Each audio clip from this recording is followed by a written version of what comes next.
Hello, welcome to Victoria Knits. I'm Victoria. This is a podcast about helping me keep up with my Christmas knitting so I don't get so behind this year and I get it done early. Also about all the projects I'm going to do in between. I'm wearing a sweater that I made 9 years ago, which is hard to believe. It's the first sweater I ever made and I still really like it. It was an easy knit. Well, it wasn't an easy knit back then, but it would definitely be an easy knit now, and that's nice to think about. Oh, so I just want to remind everybody that I put links to everything I talk about in the little drop down below this podcast. So if you hit that little arrow, you will find links to all the patterns I talk about and the podcasters that I talk about. So what have I been working on? I have been working on Froot Loop gloves again. Good grief. I don't think I'm ever going to stop working on those, am I? I seem to like that pattern a whole lot. I'm thinking I need to find a new glove pattern to work on. It's really turned into my go-to pattern.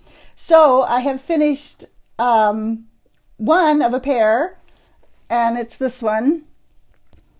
I have a cat on my lap today. This one will be, these are for my niece, Eva. She lives in Denver.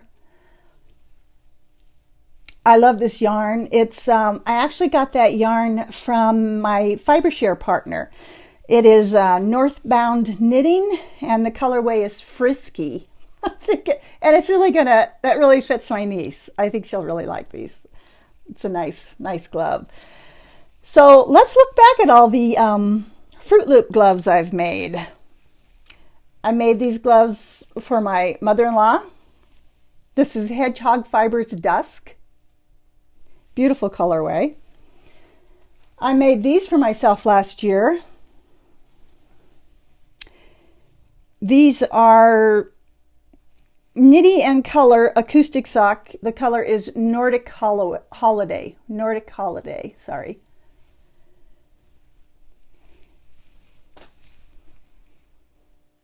These are the gloves I made for my daughter for Christmas last year.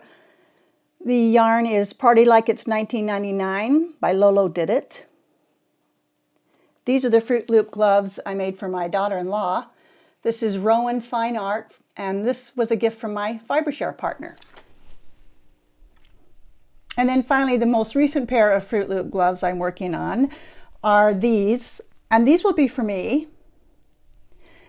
The yarn is from Up North Yarns, and it's the colorway October, and I'm planning on, these will be my Halloween gloves this year. This was a giveaway I won from them, and I really like it. It's a beautiful yarn. So last time you remember I was working on the scrappy socks. I finished them for my daughter. I finished her a pair. These will be her Christmas present. Hold them up in front of my face, you can't see me. And I finished a pair for my grandson. I think they're super cute. And here's all three pair. Mom, Dad, and baby. And this is my daughter and son-in-law and my grandson, Russell. And this was on their Christmas card this past year. So I'm really hoping they enjoy their socks. So on to more Christmas knitting getting done. I found a yarn dyer in Washington State called Woolly Marmot Yarns. She's great. She had some Green Bay yarn she dyed up for me. So I made my grandson, my other grandson, Perry, who is 3.5 months old, but these will be for him when he turns a little over a year old this coming Christmas. So I made him some Green Bay socks, which I hope he really likes. And this is my son, my daughter-in-law, my granddaughter, and my newest grandson. And as you can tell, they are big Green Bay fans. So they'll all be getting Green Bay socks for Christmas this year. When I ordered the Green Bay yarn from the Woolly Marmot Etsy website, she talks about her yarn being Mulesing free. I don't know about you, but I had never heard of that before. She has a small explanation on her Etsy site about what that means. And so I did a little Google search of it and didn't like what I found. I hate the idea of using wool from animals that may be harmed in a significant way. I find that really disturbing. So I really appreciate the fact that her yarn is Mulesing free, and I will link to that in the show notes. And I'm hoping that it would be nice if other yarn dyers paid attention to that also. I would really appreciate that. To me, it's comparable to, I don't know about you, but we raise chickens. And when the whole controversy came out about how chickens are treated, whether they're layers or whether they're raised to be eaten and kept in really small cages and not allowed to see the sunshine or really even move at all, and just forced to lay eggs all day long and have a miserable life. Now, I make a point of searching for if I have to buy eggs when my chickens aren't laying well. I make a point of looking for free-range chickens that are well raised. Organic is nice, but it doesn't have the same meaning as free range. I mean, they can feed them organic food and just keep them inside little tiny cages. So the Mulesing free yarn to me means a lot. Also, Woolly Marmot yarn donates part of her earnings to local animal shelters, and that really struck my heart. So I really appreciate that. So I highly recommend you check out her Etsy shop. I will have a link to it below. It's been a good week for me. I won some yarn from Adrian at Alterknits. He's in Australia. It's gorgeous. What I think is kind of odd is it says it's sourced in Montana and South Dakota, and I am in Northwest Montana, in case I didn't mention that. Spun in Springvale, Maine, and dyed in Biddleford, Maine. So he ordered this yarn. It went to Australia. He did the giveaway, and then he had to mail it to me here in Montana. So a little crazy. I felt really bad about the price of his mailing. The other thing I won this past week or so was this gorgeous knitting bag. I've already started filling it. It's huge. Look at that. It's so nice. It has pockets inside. I won this from, she's wenniebrowny on Instagram.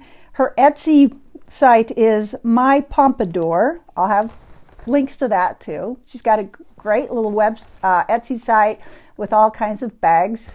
But this is the roomiest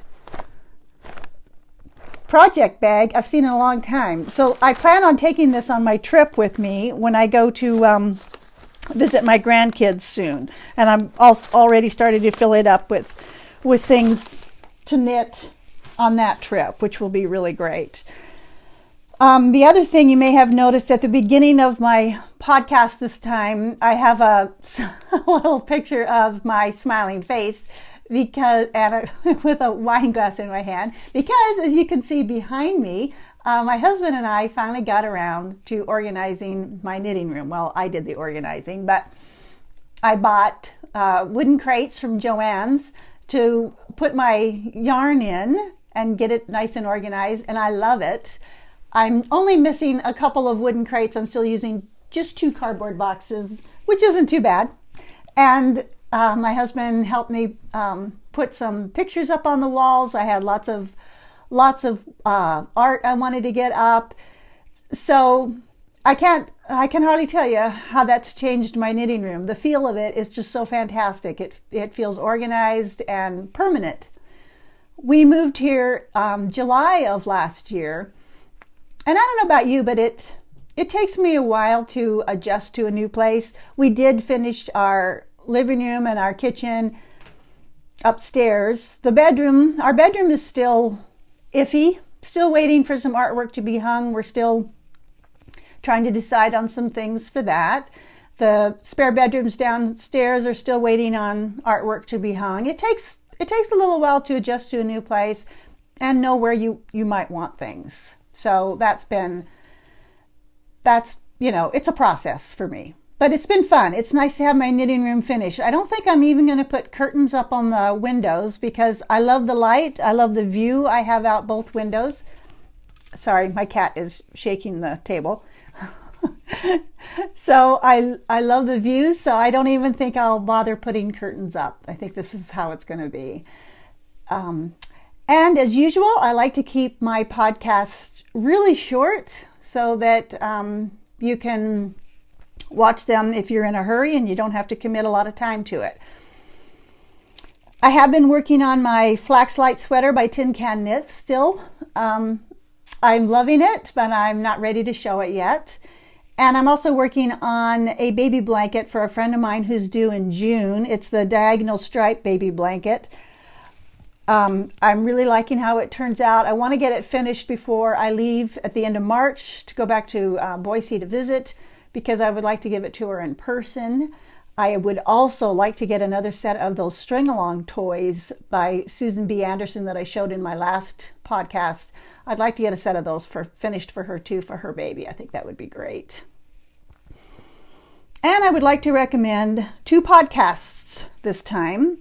Sarah at Saltbox Knits. She has a great podcast. She's very pleasant to listen to. She's very optimistic.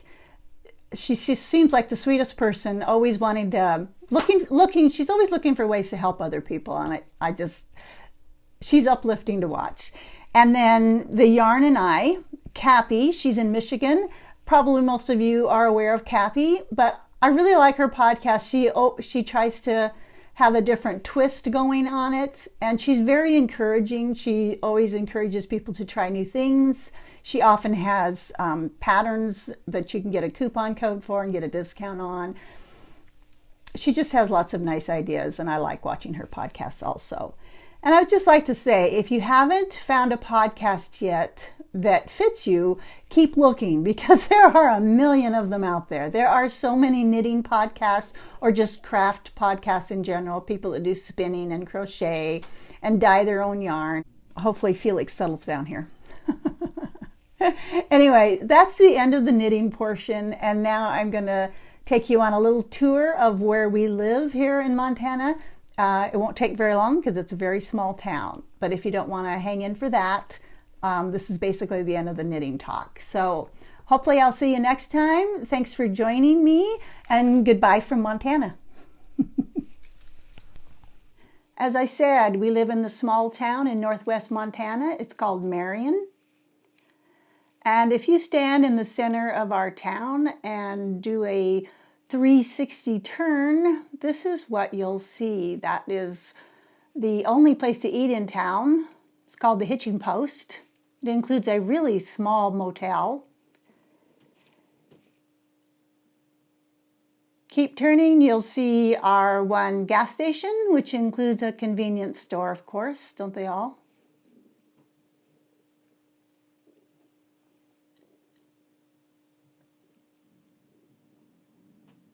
There's a taxidermist over there and a storage unit place. And then you come around to a place called the Emporium. They carry kind of all kinds of things. They don't carry food, but if you need nuts and bolts or a birdhouse, that's the place to go.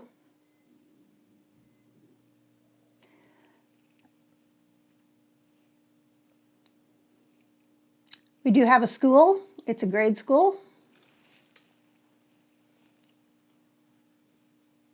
We have a volunteer fire department with a paid fire chief who happens to be a woman. We do have a post office, of course.